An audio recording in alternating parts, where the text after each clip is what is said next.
vůbec neměl šanci tuhle střelu chytit, Roberte. Byla to přesná a když jede na bránu, dokáže se trefit přesně kam chce. A to všechno díky té skvělé.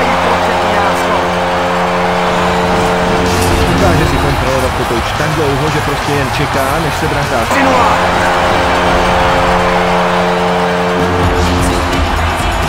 Na 5:0. Jeho střely zápěstím jsou přesné a rychlé. Natáhne, vypálí a puk.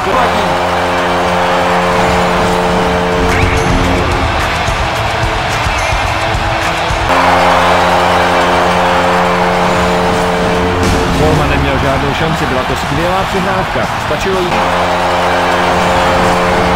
Když je brankář zrovna do opačné tyče, pak stačí, aby střelec vypálil. Střely zápěstím jsou velmi přesné a tohle je v tomhle oboru učiněný mistr.